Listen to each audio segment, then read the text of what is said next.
Hi friend, I know that you have probably set out to do new, bigger, better, brighter things in 2024, and that's amazing. But let's chat for a little bit about the importance of going back to the basics as a way to build a strong foundation for all the awesome new stuff you want to do. I did a video a while back about why we abandon perfectly good habits. I'll be sure to link to it somewhere on the screen or in the description box. But basically, one of the reasons that we abandon our good habits is that we get overconfident and we slowly start taking some of the benefits for granted. Over time, we can forget about the connection between the habit and the benefits that they create. Let's take hydration as an example. Maybe a while back you had a habit where you made sure to fill up a large water bottle and keep it at your desk so you could sip on it throughout the day. Good hydration was just a part of your routine and you enjoyed the benefits that came from it. You never gave it a second thought. But at some point, you were doing so well with staying hydrated that you simply stopped focusing on the preparation step. You skipped filling your water bottle one day when you were feeling particularly rushed, and slowly that habit just kind of disappeared. The end result is that you now drink coffee all day and your hydration isn't quite as good as it could be. This is a mild example, but it's pretty representative of how we let go of perfectly good habits. It's so easy to get distracted by all the noise and all the latest trends and the life hacks and the health hacks and all the tips and tricks, but the basics still stand. It's always great to learn new tricks, but remember that you already know a lot of what you should be doing. So this year, go back to the basics of nutrition, hydration, sleep, and movement to build a solid foundation for everything else. What are some simple practices that can help you stay on track by default? How can you set up your day-to-day and weekly life so that your basics are covered without you having to think about them too much? Let's revisit the hydration example. Maybe you can think about some natural touch points throughout the day and some default times when you drink water. Maybe you can have a glass as soon as you wake up, another glass when you come back from your walk, a glass before each meal, etc. And yes, maybe you should think about keeping a bottle of water at your desk while you work. What default patterns can you put into place to make the habit of drinking water easier to practice?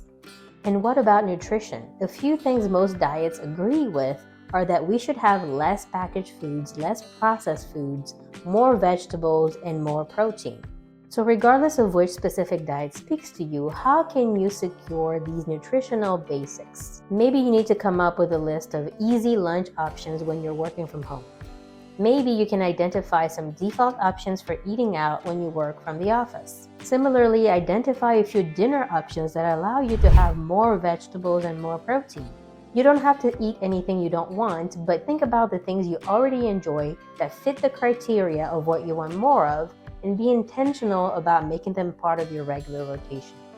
And of course, you should identify some staples that need to be on your grocery list every week. Again, start with the things you already enjoy and make sure you have more of those. Next, let's talk about sleep.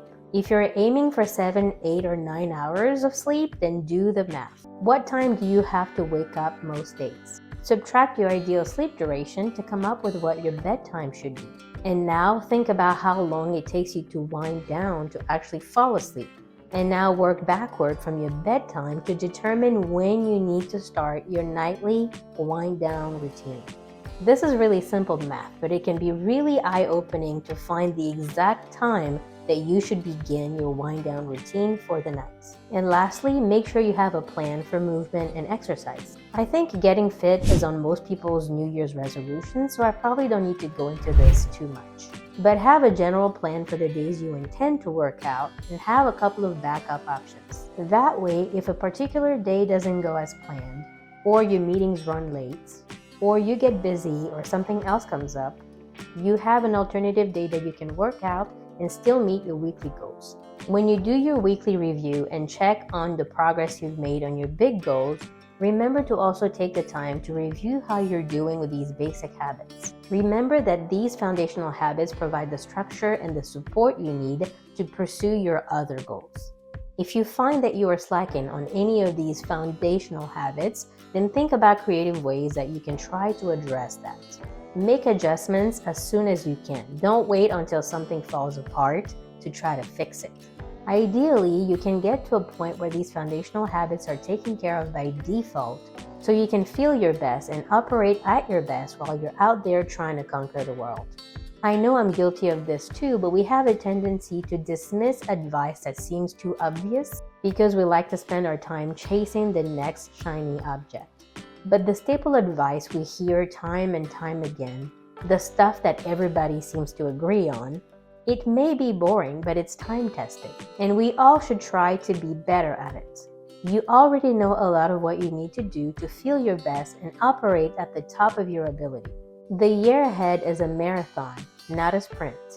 So build a strong foundation and give yourself a steady pace so you can get to the finish line feeling your best. Go back to what you already know and apply it to your life. Once you build a strong foundation, it will support everything else you choose to pursue. Remember to take good care of yourself, and I'll see you in the next video.